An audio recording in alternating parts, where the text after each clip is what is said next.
Good afternoon and most welcome to 1146. I will try to make a leeway here into what we mentioned in the previous lecture 1145, and it's an overgoing from the hollow movement to seeing the interaction between human beings and the environment. There are many interesting aspects of the hologram. It helped me to understand a book I've been battling with for at least a decade, and that was the book of Robert Magliola, Derrida on the Mend. The only thing I had understood of the book so far that he meant that Derrida and Heidegger, they had a mending tendency, a healing tendency to the outside / inside.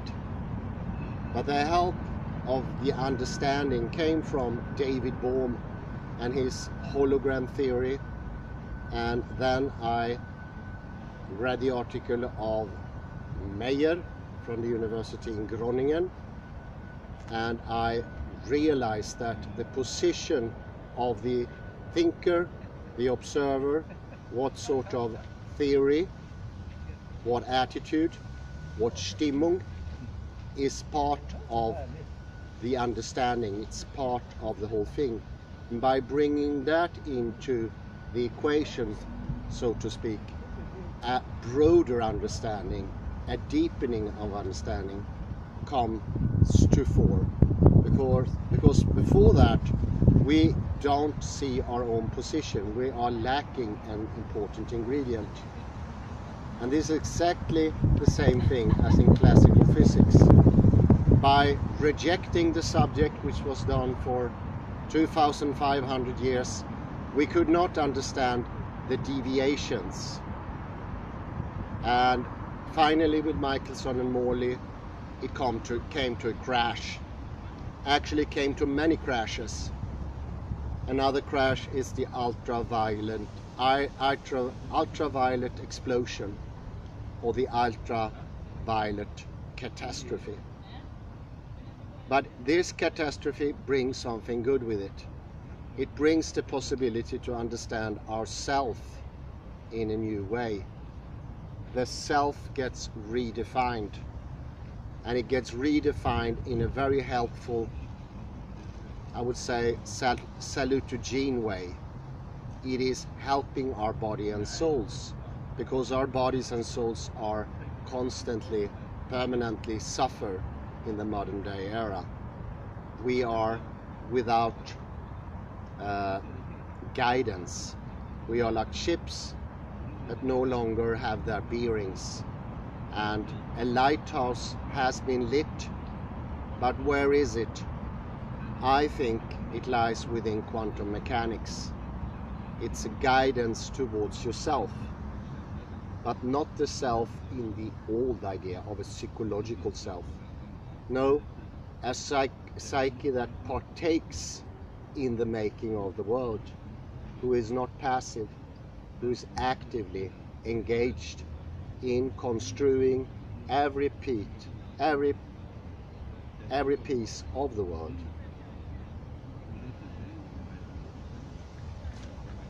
As I mentioned in the previous lecture yesterday from David Bohm, or that was actually class, we construe our reality, and we can say that there is an interrelation between the observer, the subject me, and reality. And there is an exchange of information and matter. So no longer is it uninteresting what I think. And this opens up for another back door, a way of changing myself and the world. How would that happen? What do I mean? Well, what I mean is that by changing what you do, you will also change what you think. And if you change what you think, the world will not be the same. It will have changed.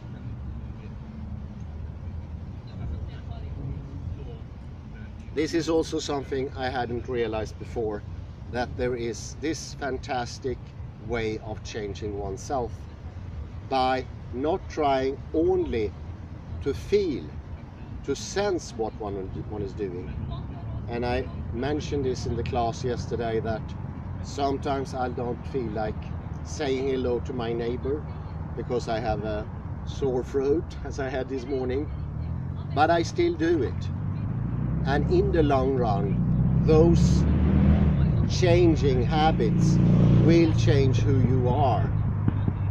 And thereby, and this came to me this morning, thereby I am opening up an understanding of the two important concepts in Ashtanga Yoga, Niyama and Yama. Two branches of the Ashtanga, which means eightfold path. Two branches that often doesn't get any mentioning at all. And I think the reason is, in our way of viewing things, the Western way, we can't see, we can't understand how they can affect anything.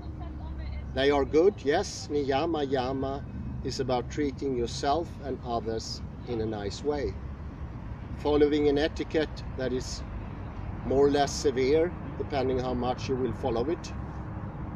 But the idea, I realize now, is to gain flexibility in the joints, to gain coordinates by approaching others and helping them. And I only found one single person has proposed this as well, and his name is Trigant Burrow. And I will mention him briefly in the beginning, and then I will read a chapter from the book of Robert Magliola, and then I will get back to it to see where is the connection. What does Robert Magliola mean with deconstruction as a healing agency for the person, for his or her body and mind? Both things. I would say intellect as well, because the Western intellect is broken. It is not only coming from me. Loads of authors have testified to the effect, and also from neurology. And that's a sad state, but I think it can be healed. I really made a great breakthrough today. We did, I would say. We did a great breakthrough today by maybe pushing it a bit too far, the work yesterday.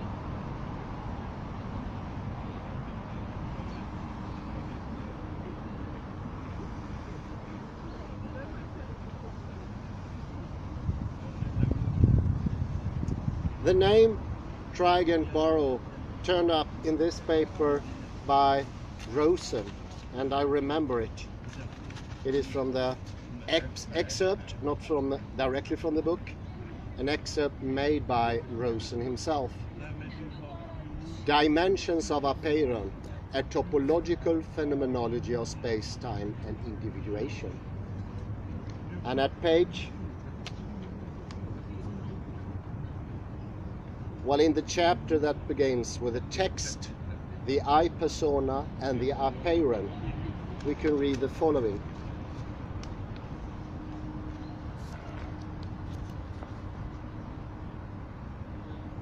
In what specific way would our apprehension of this text have to change in order that we consciously engage apeiron here and now? Yes, it's generally true that to reach the apeironic grounds of these words, the master word, the I that centers all our thinking, must itself be apprehended. Starting point. Relevant in this regard is David Bohm's call for proprioception of thought.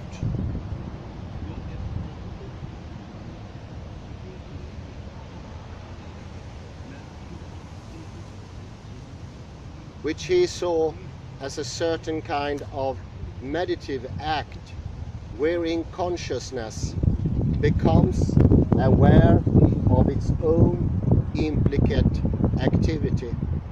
in the body.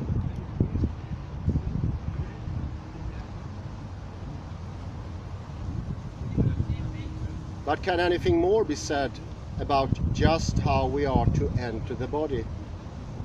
In Eugene Gendlin's experiential approach, we are advised to enter the body through the middle.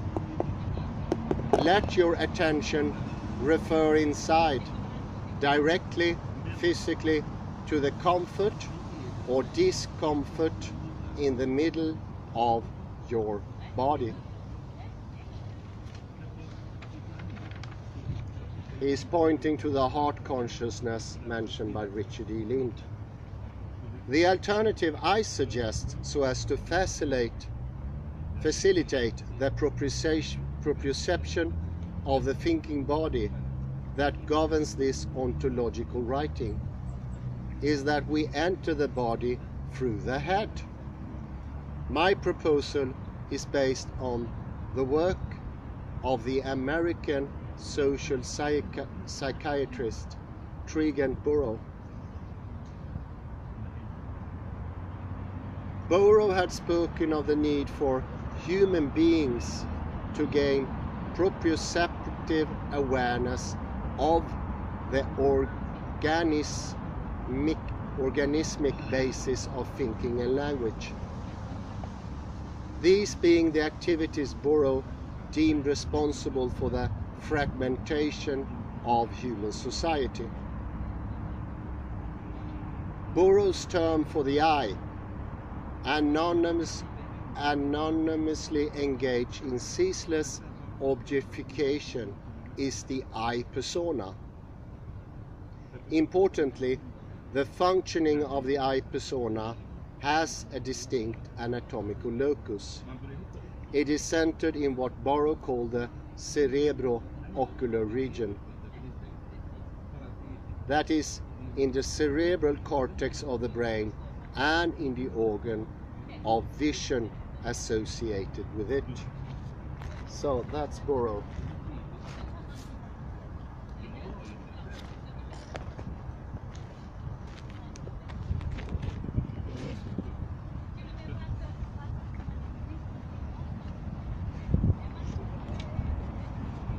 I will now go into the article of Robert Magliola. Book. Yes, book of Robert Magliola. I am at page 58, and in the second section that brings in Heidegger into the matter. And there is a telling of a tale, and I will read this tale and what Robert Magliola does of it.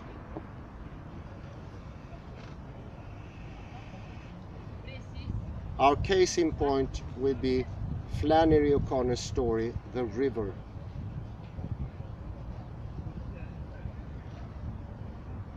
O'Connor's compacted plot recounts less than 2 days in the life of a child named Harry, who is 4 or 5 years of age. His mother and father party in their apartment and send him off to babysitters.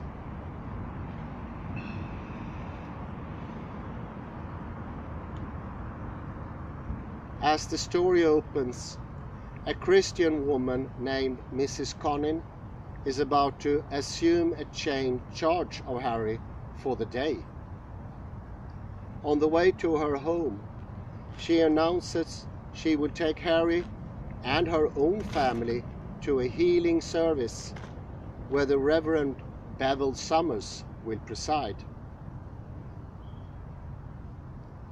When she asks Harry his own name, the boy lies, declaring his name is Bevel. Mrs. Connin is astonished that the boy's name is the same as the preacher's. At her home, she introduces Harry to Christianity. Immediately afterwards, her own children maltreat the boy. Then, the whole entourage attends the healing service conducted at a water's edge. the preacher seems to identify the earthly river and the river of Jesus' blood. Throughout, a heckler named Mr. Paradise jeers at the proceedings. At Mrs. Connor's behest, the preacher then baptizes Harry, immersing him in the river water. When the boy returns home, he finds another party in progress. The next morning he goes to the river, intending not to fool with preachers anymore, but to baptize himself. Mr. Paradise, who lives near the river's edge, sees the boy headed for the water, hoping to offer Harry a peppermint stick. He follows. The boy wades far into the water and is soon sucked under. As the story closes, Mr. Paradise emerges from the water. His attempt to rescue thwarted. Little Harry had drowned. O'Connor's The River permits various interpretations, two of which are clearly contradictory. The river can be read as a vindication of secularism, and it can be read as a testament to Christian redemption. I propose to use the situation as a model for a whole congeries of hermeneutical problems. For Heidegger, do the norms of validity permit variant interpretations? Or must one and only one exegesis be adjudicated as correct? If one argues for multiple validity, does such a position lapse into relativism? Or is there a middle ground between absolutism and relativity?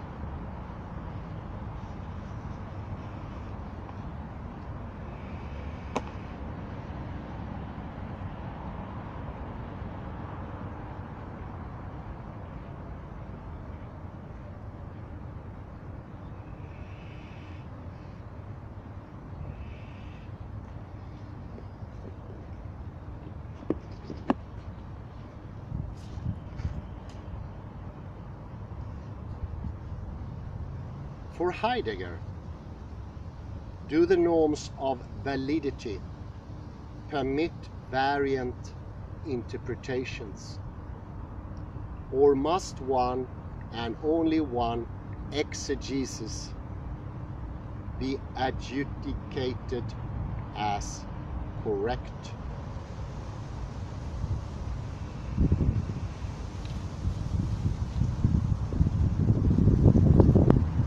What if the interpretations are not only variant but contradictory, a problematic that applies to the river? And finally, what if variant interpretations unfold diachronically, so a given literary epoch interprets a work in one way and a later epoch in a different way? Does the literary work itself change? The practicum offers substance from which the above questions can be evolved. After this, we can try to bring forth solutions, and these are founded on section 32, entitled Understanding and Interpretation of Heidegger's Being and Time. The solutions proposed appear in the last chapter of my earlier book, Phenomenology and Literature, but in the present format, enjoy the advantages of emendation. The critical feedback which follows upon publication of a book has appraised me of arguments which have needed elaboration or clarification. A secular interpretation. In a society that is absurd and malicious, the only hope is to trust in the radically human, to trust in human instinct and the virtues they evoke. Grandiose belief in another world, which puts all things aright, is a dangerous illusion. Religion distorts the personality and comports death. Thus the story accompanies Mrs. Conan with the imagery of death. She is skeleton 34 and has a skeleton's appearance. Christianity has lubricated Mrs. Conan's pride, so she engages in the most egregious habit of the religionist.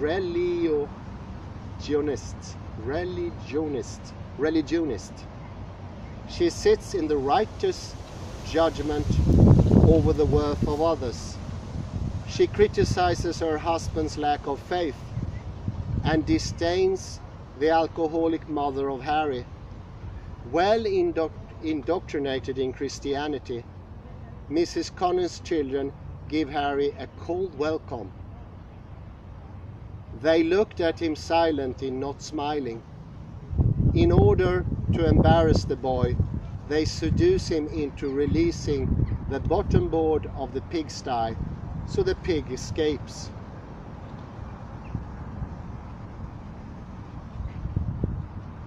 Consistently, Mrs. Conan and her family exhibit uncharitableness, a sad comment on the religion they represent. As the Conans set out for the healing service, the death motif resurfaces.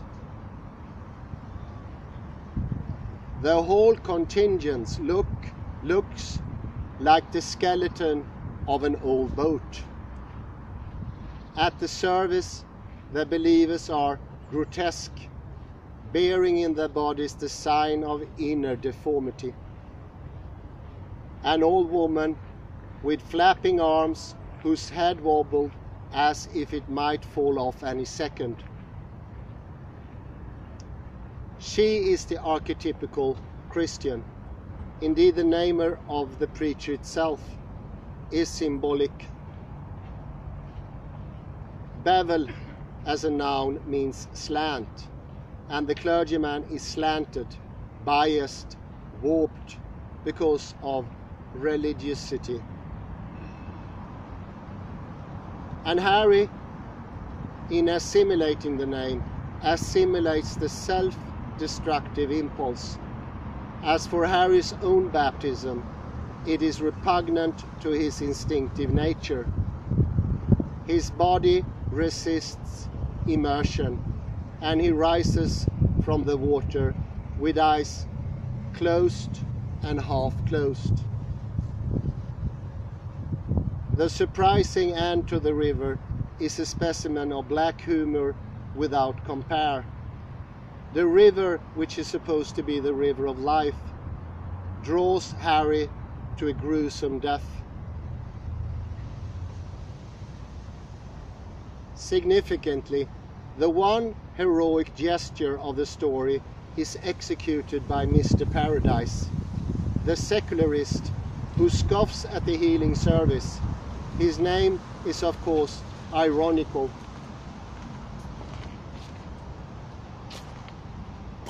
Oops. Oj.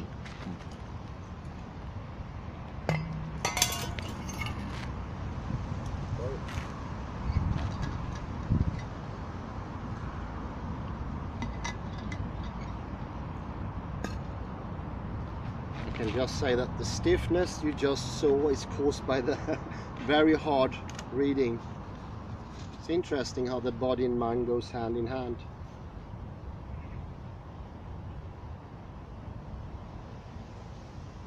In Harry, in assimilating the name, assimilates the self-destructive impulse. As for Harry's own baptism, it is repugnant to his instinctive nature. His body resists immersions, and he rises from the water with eyes closed and half closed. Significantly, the one heroic gesture of the story is executed by Mr. Paradise, the secularist who scoffs at the healing service. His name is of course ironical. The only true paradise is a kind of grim existentialism. In sharp contrast to the rarefied, could you just hold it for a second?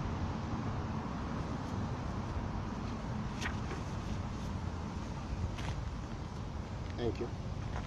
Rarefied imagery associated with religion, Mr. Paradise appears as a primordial earth. He is a humped stone and an old boulder. The old man struggles in desperation to save the boy, but all for naught. Cadaverous Christianity has triumphed.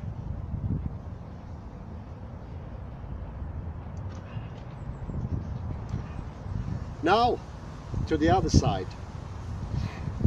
Let's open up the apeiron, a Christian interpretation. Harry had lived in a household where everything was a joke. After baptism, you will count. The preacher promises the boy. With its message of redemptive love, Christianity brings meaning to an otherwise absurd world.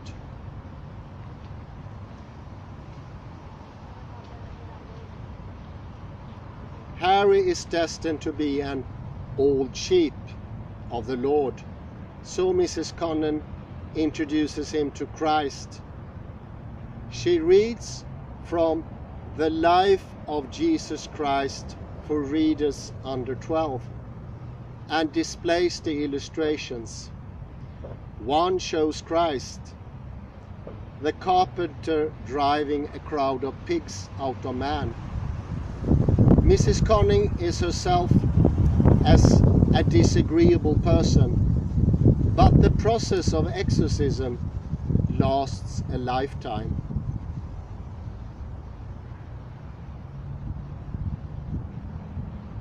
The kingdom of Christ does incessant battle with the pettiness of the earth.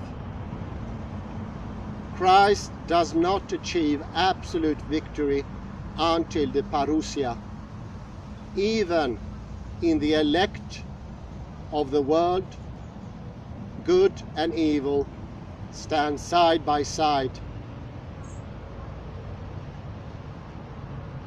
As for Harry, he is from the start driven by grace to seek the kingdom. When Harry reports his name is Bevel, the name of the preacher, he expresses an innate desire to identify with the Christian message.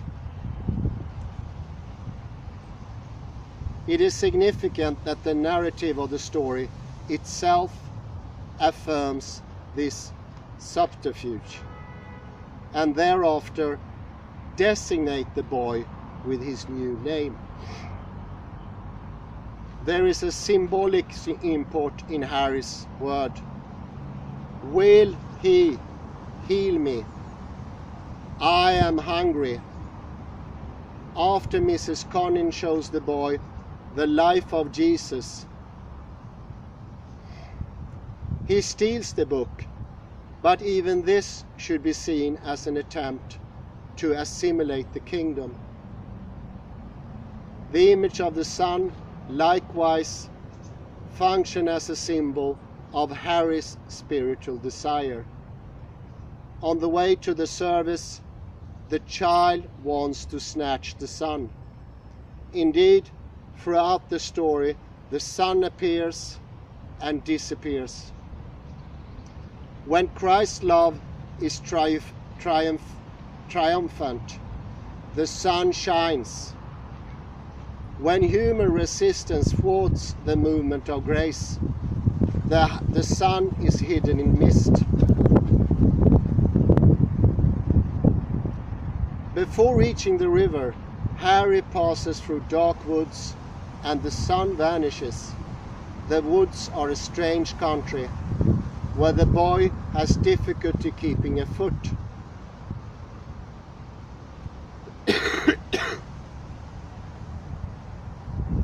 The episode symbolizes the dark night of temptation, a combination of Dante's dark wood and Bunyan's Slough of Despond. Harry even meets the devil. Two frozen green gold eyes enclosed in the darkness of a tree hole. End of quote. When the boy emerges from the forest, the sun, set like a diamond, is awaiting him.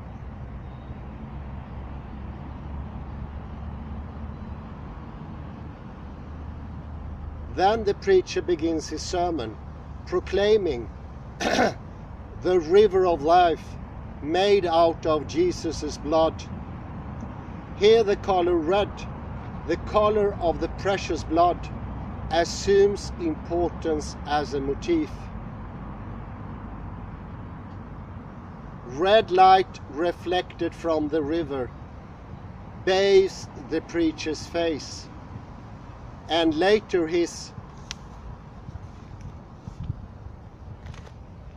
face burnt redder. He baptizes Harry, announcing, "You won't be the same again. You'll count."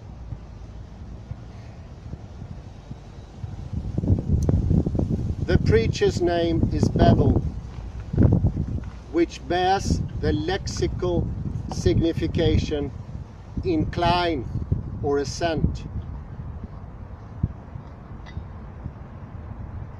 The preacher builds the incline whereby Harry mounts to salvation. Paradoxically, as St. Paul says, by immersion in the saving waters, he rises to new life.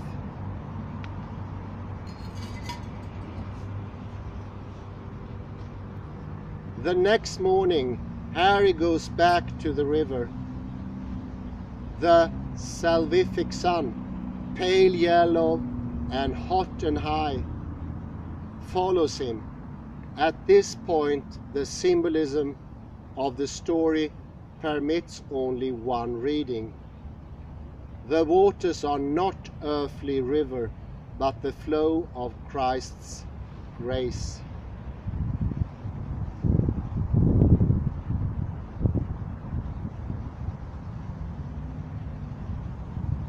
In the beginning, Harry's body refuses to submerge, indicating the resistance human life offers to salvation.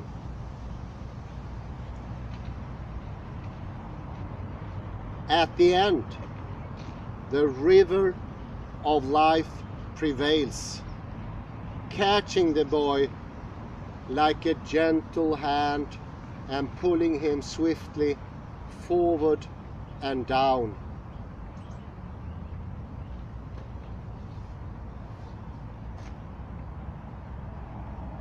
Salvation foils the mysterious Mr. Paradise, who can only be an inverse paradise, Satan himself.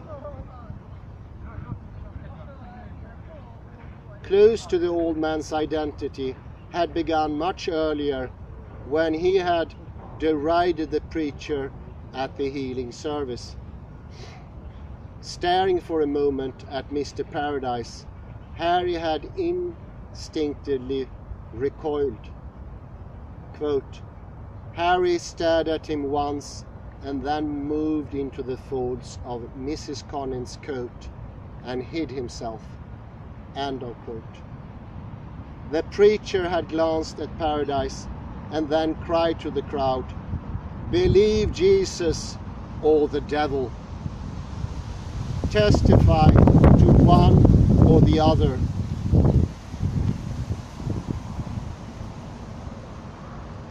At the end of the story, when the old man tries to balk Providence, he is called a giant pig. Earlier, the illustration in the life of Christ had pictured Christ driving a crowd of pigs, that is devils, out of a man. The equation is self-evident. Mr. Paradise is really the satanic force, prowling to destroy souls. In some, the tale, the river, is a kind of Märchen, replete with symbols of God and the devil, godness and evil. And in it, Christianity wrests an innocent soul from destruction and absorbs that soul into the life of grace.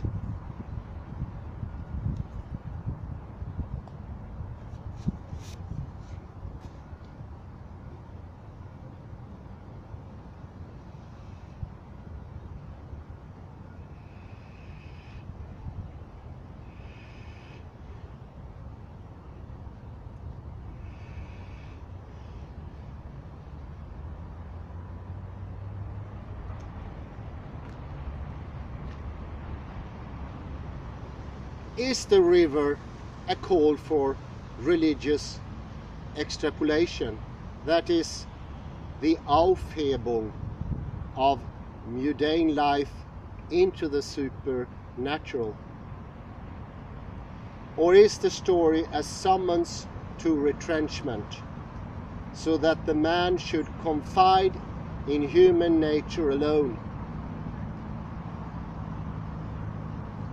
Is the skeletal imagery just prima facie portraiture, as a Christian reading would argue? Or does this imagery connote more sinister meanings? Are the foreign green coal eyes in the tree hole a symbol of Satan? Or are they a simple description of an owl? As a secularist reading could maintain, within the frame of logocentric rationalism, Christian and secularist interpreters can go on and on, arguing their respective cases. One alternative in such a situation is to insist that only one of the cases can be correct. That is,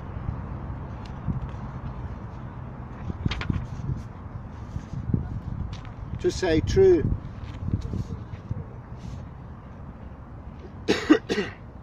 And this is so even if the debate is prolonged or seemingly unsoluble.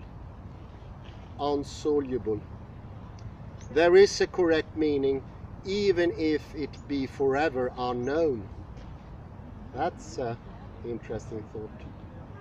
Another alternative is to argue that the reader can accept both of the conflicting interpretations as equally correct, and that he can accept many others as well.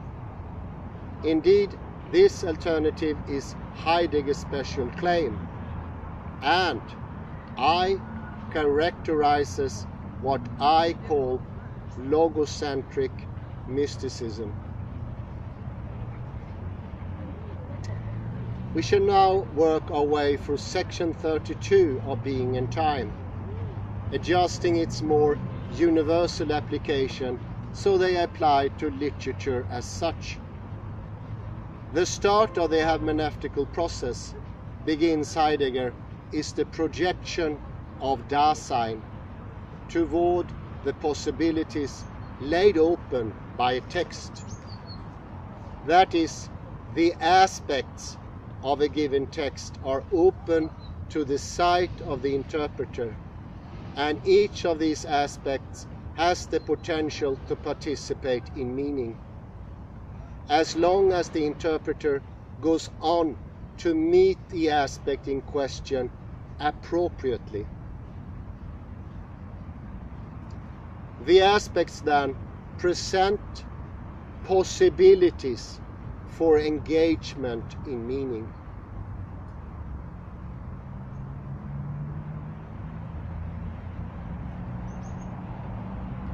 Significantly, these possibilities are, as disclosed, exert their own counter thrust, Rückschlag, upon Dasein. This counter thrust collaborates in the mutual implication of interpreter and literary work, so that both belong to the same ontological field. That is, they share the same being. For Heidegger, in the first stage of hermeneutical activity, the critic is at one with a text. In parenthesis, we shall treat the words a text, a work synonymously, and we shall mean by them a composite of verbal signs, relations among verbal signs, identified by a society as literary entity, distinguishable from other literary entities and all other entities.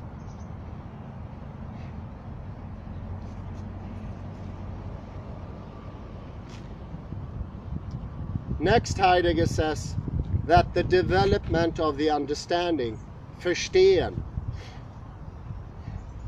is interpretation, Auslegung, proper.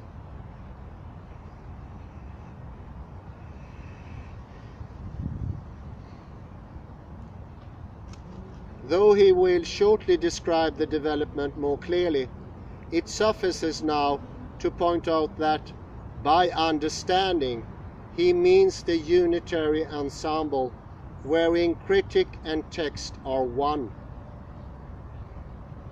And by interpretation he means a phenomenological description of this understanding.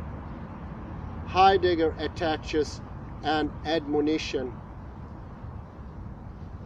Nor is interpretation the acquiring of information about what is understood. It is rather the working out of possibilities projected in understanding. By all of this, he intends to place the origin of what becomes hermeneutical activity at the level, om du kan, har du lust då? Nej, du behöver inte stanna. Jag bara ta bort. Ursäkta.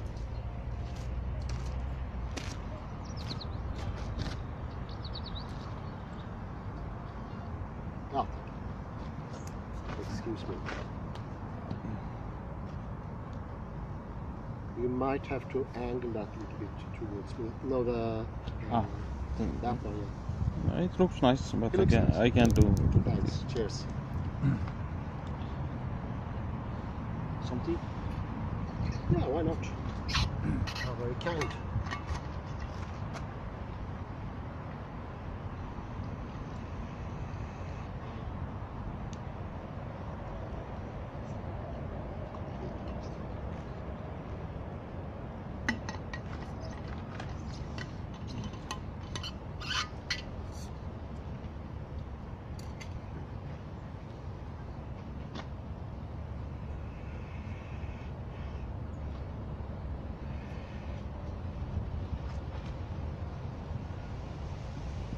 Next, Heidegger says that the development of the understanding, Verstehen is interpretation, Auslegung proper.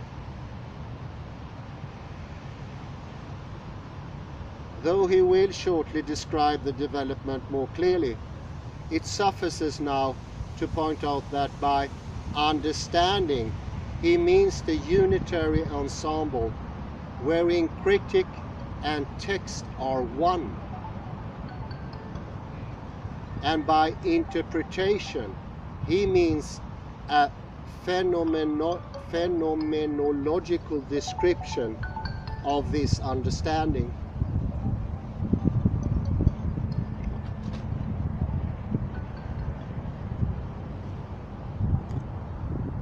Okay, thank you.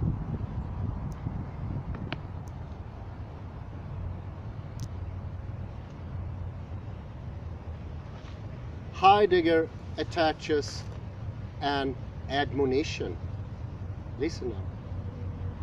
Nor is interpretation the acquiring of information about what is understood.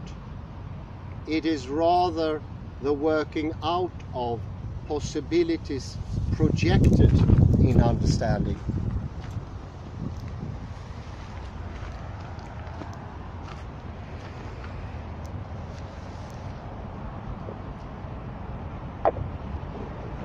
With no exaggeration, here Heidegger is completely unique. He does not follow the standard model to any degree at all.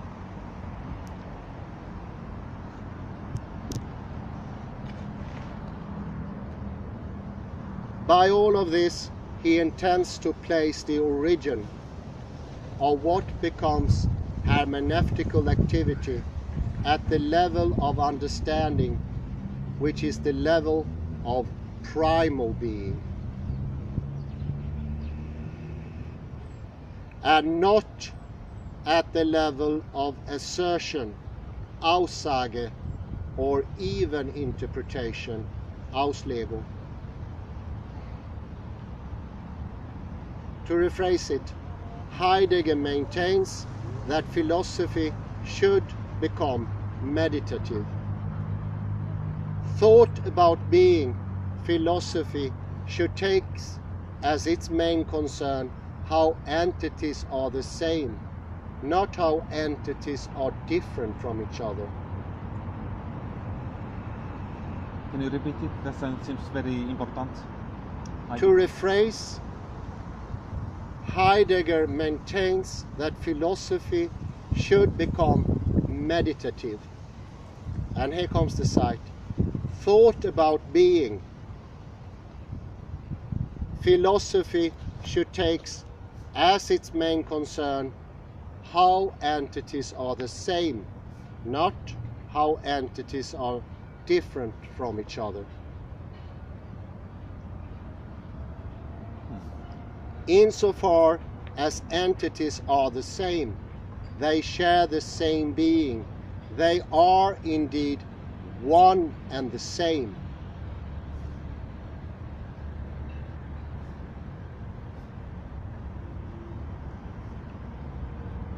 Ultimately, all entities are alike in one respect.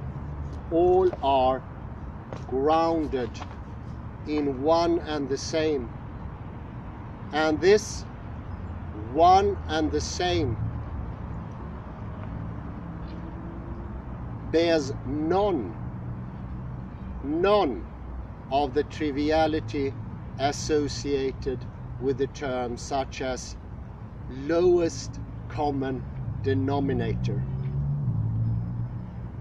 Rather, the one and the same is a vis primitiva activa, an active primordial power, a dynamic. This dynamic is the origin of individualities, of particularities, if you will. The formula here is manifestly logocentric, and logocentric in what Derrida calls a mystical sense. And it is in various forms of the Heideggerian vis primitiva activa that Derrida finds his fissure, since Heidegger on the one hand argues all knowing is conditioned by vantage point, yet on the other hand argues that his intuition of being is complete. If his knowing is not complete, he cannot posit or describe the vis primitiva activa. The vis primitiva activa originates, meaning it's the start of meaning, or to employ even more abstruse Heideggerian terminology, Deutung is the impulsion which, working through the engagement of interpreter and aspect, will become meaning, Sinn. Interpretation, Auslegung, what we call phenomenological description, is literally a laying out of Deutung, so the latter is apparent. Assertion, Aussage, in and of itself is a propositional thinking. It deals with information and therefore with individual things in being, Seienden, instead of Sein.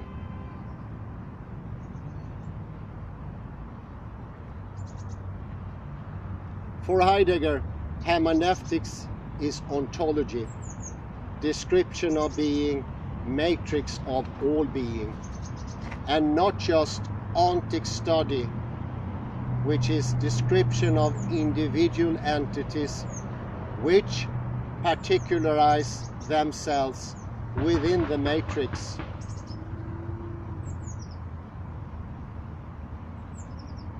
Assertion, as we shall see, divides the more holistic configuration, which is the interpretation into mutually distinct and isolable subject and object.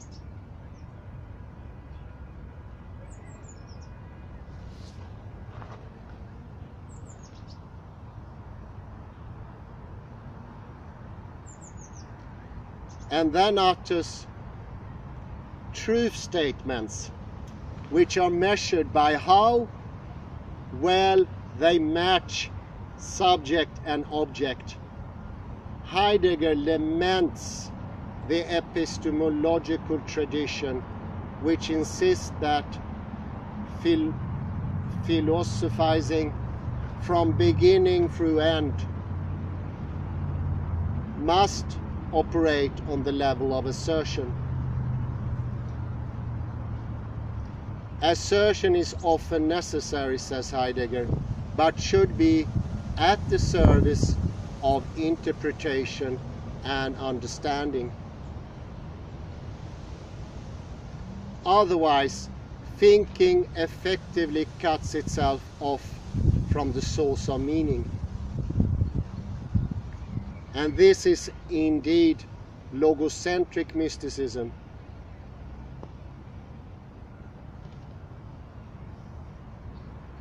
Heidegger next attempts to ascertain what is common to all interpretation. Interpretation is the second level of hermeneutical activity and is descriptive, thus phenomenological rather than propositional, that is also assertional. Here comes a quote. In interpreting, we do not, so to speak, through a signification over some naked thing, which is present at hand. We do not stick a value on it, but when something within the world is encountered as such, the thing in question already has an involvement which is disclosed in our understanding of the world, and this involvement is one which gets laid out by the interpretation.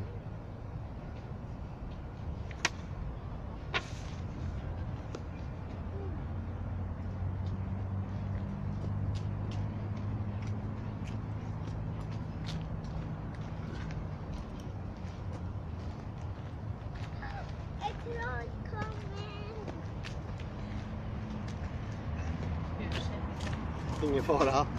Jagar ni på här? Kommer trollet.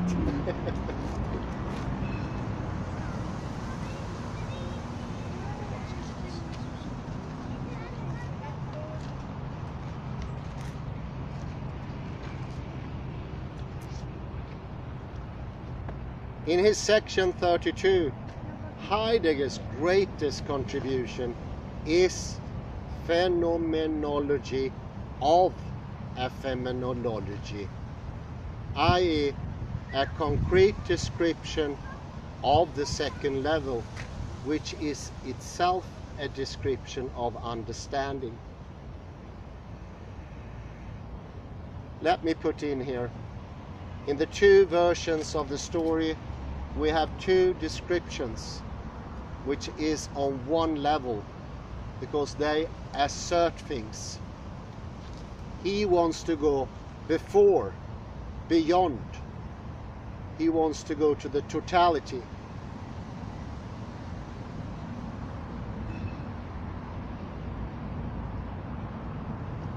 He finds that interpretative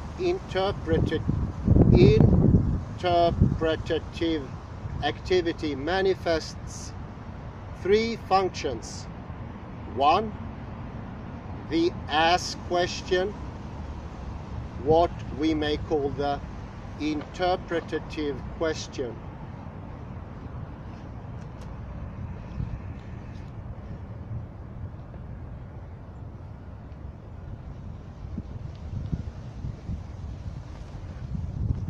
Then the as which, or textual aspect.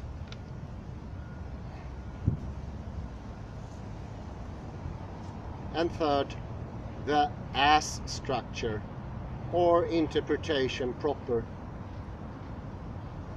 which, as we shall see, is equivalent to meaning.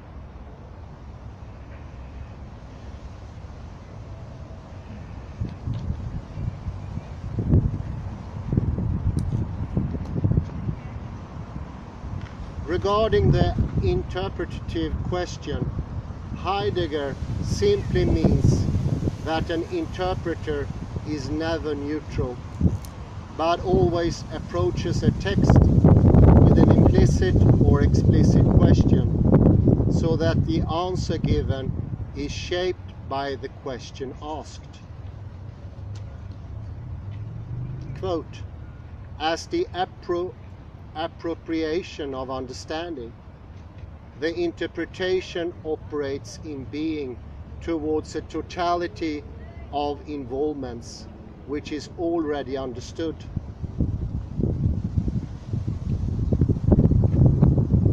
A being which understands. When something is understood but is still veiled, it becomes unveiled by an act of appropriation, and this is always done under the guidance of a point of view, which fixes that with regard to which what is understood is to be interpreted. And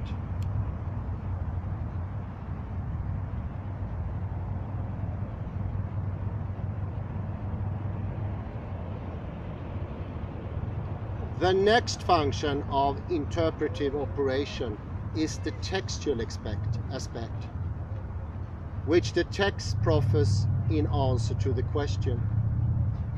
Quote, that which is disclosed in understanding, that which is understood, is always accessible in such a way that its as which can be made to stand out explicitly. Any given interpretive question should select and illuminate its affiliated textual aspects, if one exists. An aspect which is there in the text and which is appropriate to the question. In the narratives such as O'Connor's The River, the plot and its mythemes, the images, prose rhythm, phonemes, and even their interstitial silences, and so on, all constitute aspects.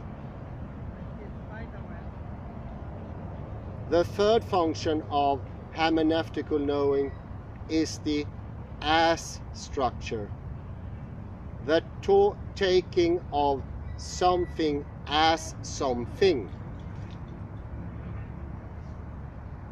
The as structure is the articulation, articulation, literally the exercising of the joints, or description of the joining together of interpretive question and textual aspect.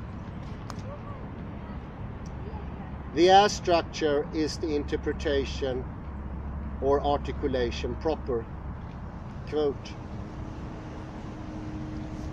that which is understood gets articulated when the entity to be understood is brought close interpretatively by taking as our clue the something as something, and this articulation lies before, liegt for, our making any thematic assertion about it.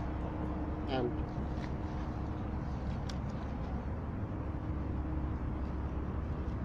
the Christian reader may ask religious question of the river. And if the story displays affiliated aspects, an as structure or an interpretation solidifies the text as a Christian document. If there are aspects relevant to each set of questions, they are real aspects, parts of the real text. But what about the case of equivocal verbal signs?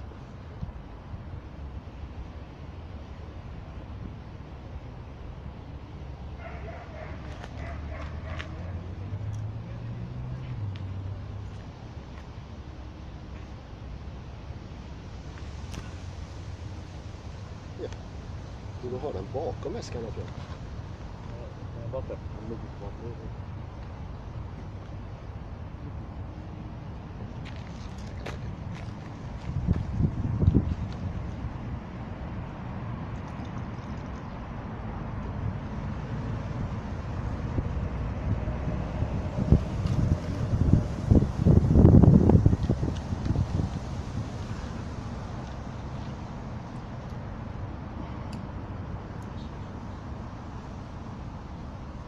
For example, signs which contain two or more denotative or connotative significations.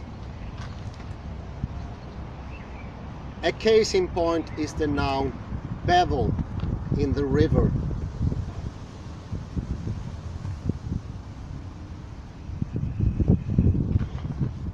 The noun bevel is lexically defined as a slant or incline,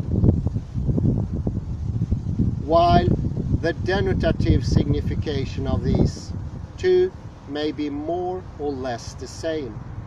The connotative signification significations are very different.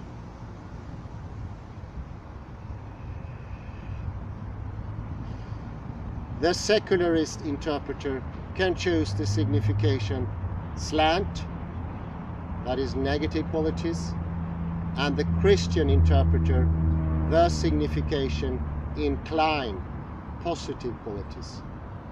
My point here is that within the logocentric frame of reference,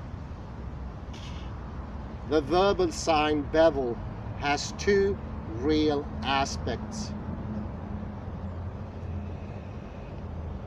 and many more, of course, with which we are not now concerned.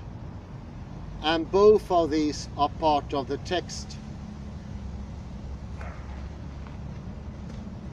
One aspect is the typical phonic form of bevel plus the signification slant with its negative qualities.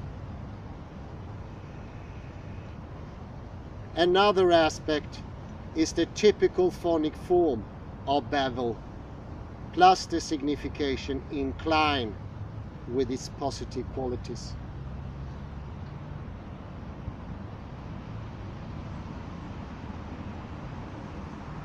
To recapitulate then, understanding is a pre-reflective at-oneness of critic and text. Interpretation is the phenomenological description of understanding and consists of an as structure, which is the articulated hold on an interpretive question has on a textual aspect, and vice versa. Very important, vice versa. And finally, assertion is the logical language which abstract from interpretation and classify interpretation into concepts. It therefore breaks interpretation all the way down into subject and object. Now, I think one great clue here that helped me in the understanding is that the two as structures that we heard earlier, there must be many others, and both of them are attenuated, softer, less forms of the text.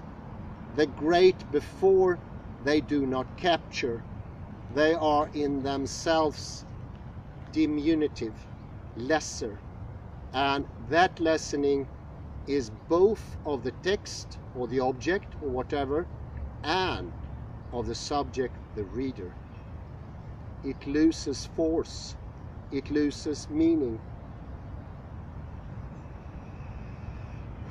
and it fragments.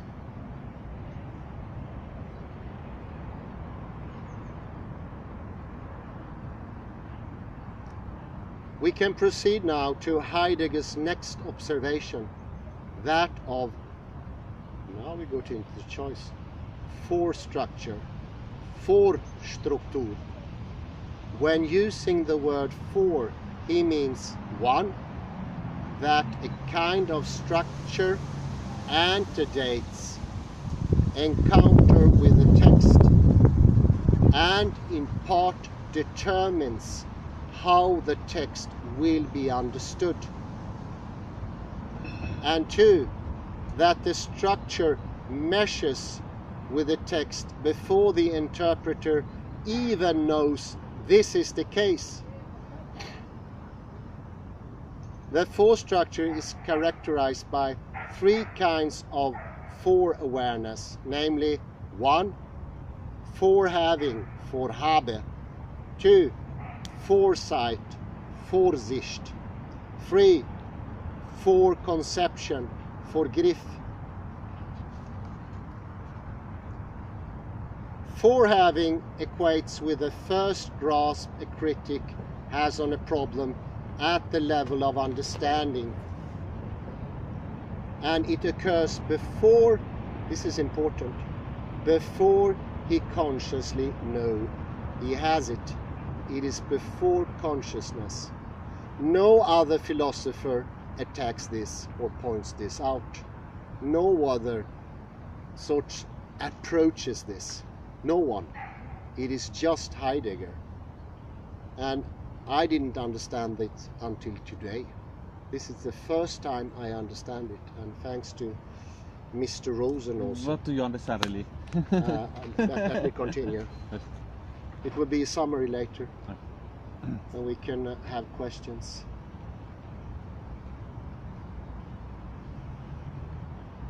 The forehaving equates with the first grasp a critic has on a problem at the level of understanding, and very important, it occurs before he consciously knows he has it. Recalling that interpretation is grounded in understanding, Heidegger tells us interpretation is grounded in something we have in advance, in a forehaving. Foreseeing adequates to the first interpretive grasp that the second level has on the first, so that this foresight takes the first cut out of what has been taken into forehaving. And it does so with a view to a definite way in which this understanding can be interpreted. Foresight occurs before the interpreter knows he has seen anything, and is shaped by the way of seeing his environment as encouraged. So you can say the before is both reader and text, and these are things we cannot know about. So he goes to the core. Other philosophers, other critics will go to the second thing, the devaluated interpretation, and they never reach into the very core, and therefore their attenuated, devaluated text will be what they are working with. It is very similar to the second-hand material objectivity of classical physics in some ways. It is less. It is not different. It is just less.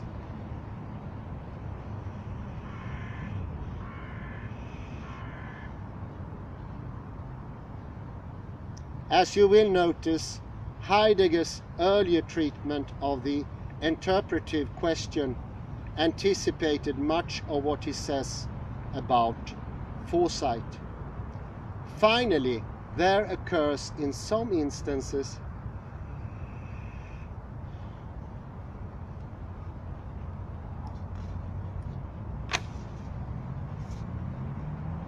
a foreconception, which is a set of pre-reflexive ideas that eventually become reflexive, and they assume a logical form.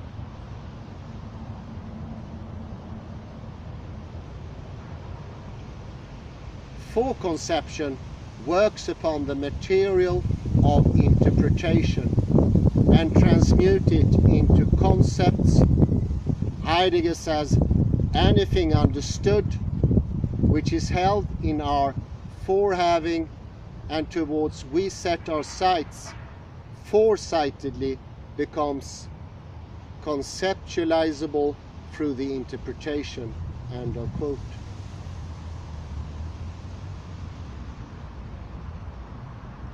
To rephrase it, foreconception begins the process whereby the level of assertion conceptualizes the descriptive level.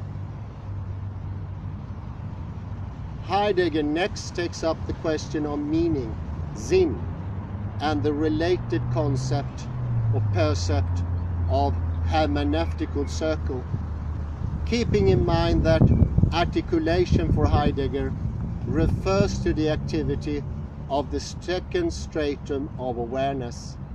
We can conclude from the following that meaning is precisely that dimension of understood being which can be described. Quote, meaning is that wherein the intelligibility, Verständlichkeit of something maintains itself, that which can be articulated in disclosure by which we understand, we call meaning. The concept of meaning embraces the formal existential framework of what necessarily belongs to that which an understanding interpretation articulates. End of quote. Meaning, in other words, is an as structure, and this aperçu function as the pivot for the whole of section 32, whereas meaning for the early Husserl is appropriated from a pool of ideal significations and incorporated into the intending act, whereas meaning for Michel Dufresne, whose theory of meaning is the opposite of Husserl's, is situated squarely in the intended object. For Heidegger, meaning is the holistic formation constituted together by interpretive question and proper textual aspect. As for Heidegger's famous hermeneutical circle, in this context it refers to the circular movement from understanding to interpretation and back again. Any interpretation which is to contribute understanding must already have understood what it is to be interpreted. How very true. Heidegger grants that the hermeneutical circle is indeed circular, and that, according to the most elementary rules of logic, the circle is a circulus vicus. Why so? Because in both traditional logic and scientific proof, we may not presuppose what it is our task to provide grounds for. In his iconoclastic way, Heidegger continues, if we see this circle as a vicious one and look for ways to avoid it, even if we just sense it as an inevitable imperfection, then the art of understanding has been misunderstood from the ground up.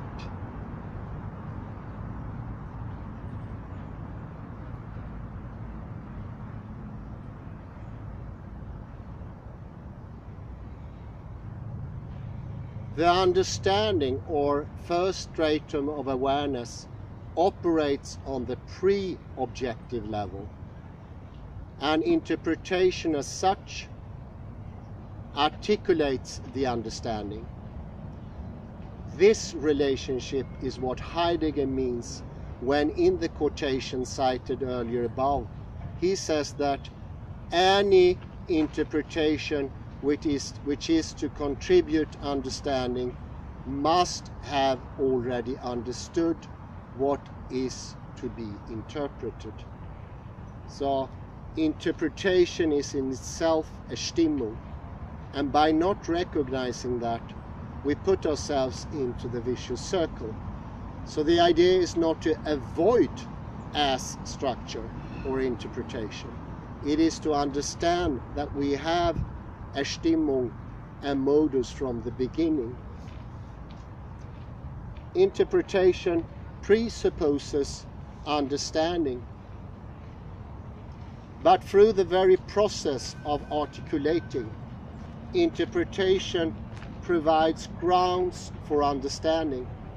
That is, interpretation is vitalized by understanding alone, but in turn circles back so it reveals the how or the what of understanding, and indeed constitutes the exclusive agency whereby understanding manifests itself. So he's pointing to understanding as such, and understanding can only be approached in action, so to speak, when you are understanding. You cannot define or see understanding as an as structure. Go to it head on. Heidegger concludes section 32 with a very important discussion of authentic interpretation.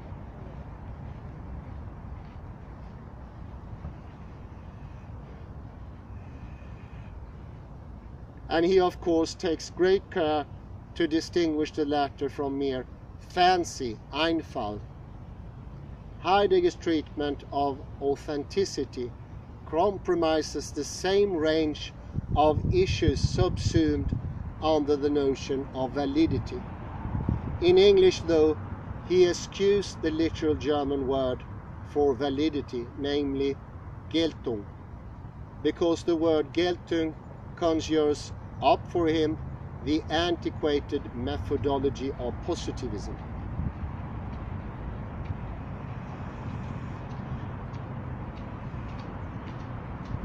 To understand the Heideggerian norms of validity, one must begin again with the notion of force structure.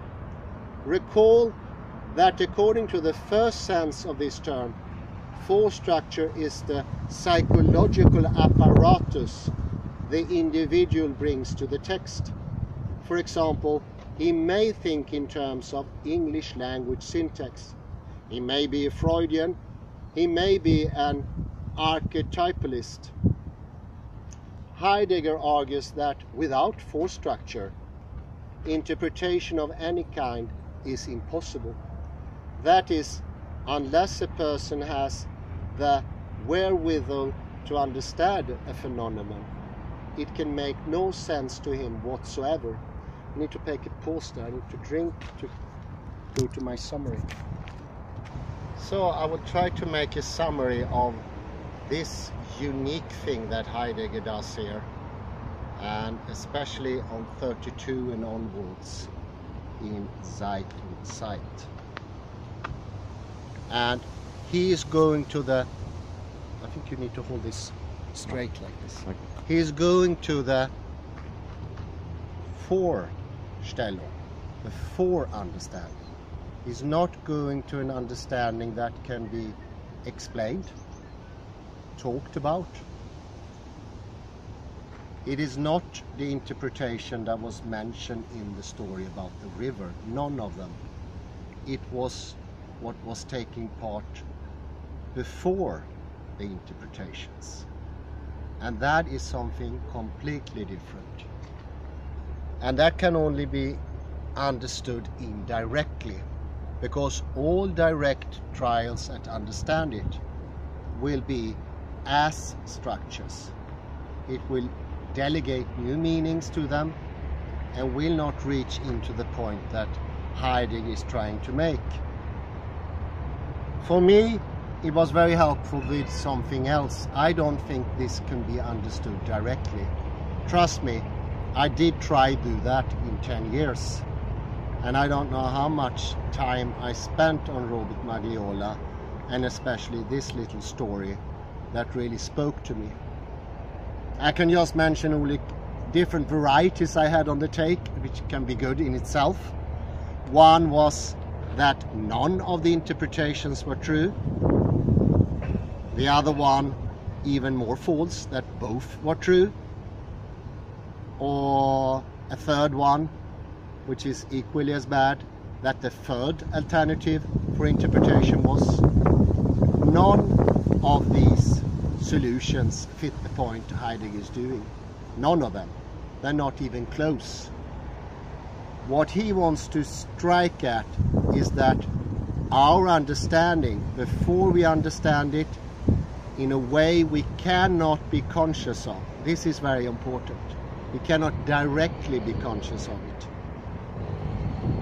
we have an already established pre-understanding. And that pre-understanding is a combination of us and our environment. It is already situated there. It is in place, but what we indirectly can understand, and now since every understanding I met upon when I go to school or academia are as structures. They are all as structures. So this is leading into a completely new way of understanding something. But one thing you should remember, he doesn't reject any of the interpretations. It is not on that level. It has nothing to do with the interpretation, one could say. But you can realize and take a point from Heraclitus, what is before is stronger. Before we divide day and night, we have something that is before, that contains both and yet more. And you can also think of it this way, because this is a symbolism that is partly wrong. It's very wrong to some extent. But think about all the different interpretations that are possible of the river. And if you put them together, that would be the Vorstellung. But this is neither true, but it's still a bit closer to the truth. Start there. But what Heidegger means is something much, much more. It is an understanding who we are. And because of the Cartesian dualism, that is hidden. So he wants sort of help us to go underneath that. And I would say in order to do that understanding, we also need to look at Cartesian dualism. That is quite necessary. Otherwise, we will not be able to open up this question. And this is why I like Burrow so much. I will read a little bit about him and see how it applies to this.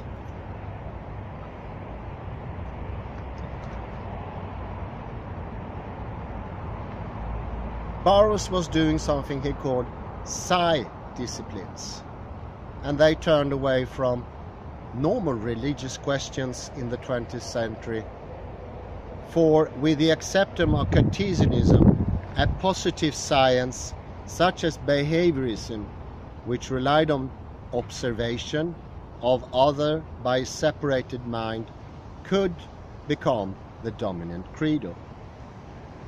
However, Burrow's contention that mother is the love subject and not love object calls for a whole different understanding of how we develop a sense of an independent mind.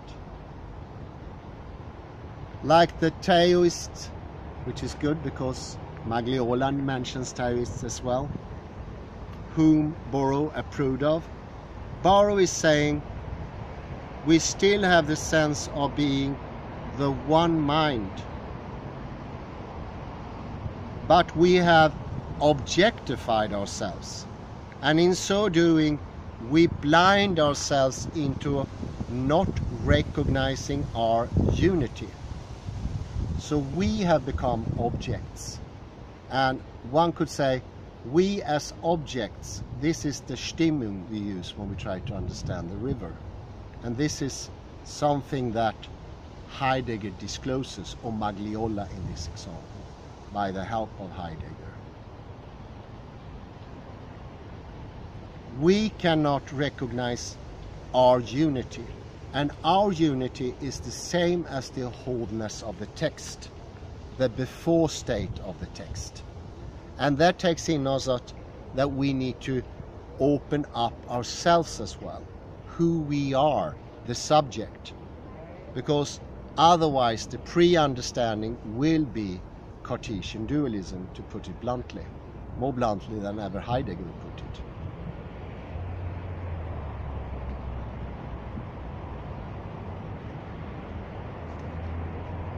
For Burrow, we have developed ideas about ourselves. Our preoccupation with them is keeping us from being ourselves. According to the popularizer of Zen Buddhism, Alan Watts, when the Bodhidharma who brought Mahayana to China was asked who he was, he said, "I don't know." As Burrow saw it, a collective or phylogenetic disorder exists in humans, and individual discord is but the system of social discord. Thus, the various psychoses, depressions, obsessions that psychiatry deals with, as well as crime and conflict, are just variations in a more intensified form of a common underlying species-wide disorder. There is a physiological harmony and feeling continuity we have with the mother organism and / all the world, which has been interfered with by the process of cognitive objectification, leading us to become divided within ourselves. For instance, body and mind. Thinking how I hold myself will not affect my thinking is one of the worst misanomies of modern day. It changes thinking to every bit. And we can have a tip from neurology, where we see that our bodily stance is our understanding. There is no transcendental understanding, thank God, I would say.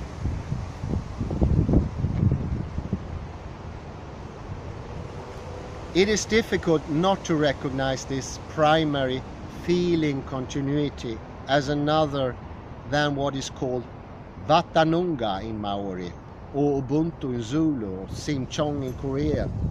It means that original way of seeing the world, where everything is taken in. A little bit, the world is mine, the world is me, instead of the world out there and me as yet another object in that world. He calls it the I persona, that comes from the Cartesian dualism, or the ego self. And this is oddly very close to Richard E. Lind, but put quite differently, which is good, because that gives another approach, another possibility of understanding. He took up Aldous Huxley's assertion that the central problem for humanity is to recover our grace as animal. In a letter to a student in 32, Burrow picks up a parallel first noticed by the anatomist G.E. Coghill in his work on the evolution of movement patterns. He reports that Coghill noticed that the Mexican salamander will have a forelimb, let us say, take on times a quite independent reflex action. These localized and independent departures in function assume a quite hoity-toity air. They even assume an antagonistic manner of behavior toward the primary total action of the organism. These arbitrary and partial activities remain quite discretive. They do not assume any total or integrated or central principle of individuality or identity. So we are waves. I mentioned that before, and this is where my understanding came. It came from seeing the Möbius strip once more and realize in the unity lies the cue, and observing it as it looks, almost touching it. And thereby, touch sense, I realize I am a unity. And that led me to the understanding that that unity, I don't have it always, I don't have it now, feeling a bit scrodgy, tired after a long day, but I know it exists, and this is what Heidegger points us to. And this is the well from where everything springs. This is the first movement. This is the original force. The combination of what I, my ego self, sees as contradictions, unresolvable contradictions. Because there is a contradiction between the two interpretations, the Christian and the atheist. And it cannot be resolved by compromise, mediation, negotiation. This is not where the point is. The point is before. And herein lies the excellency of Heidegger. To him I feel homage now. Thank you very much, Heidegger. And bye-bye for now. Thank you.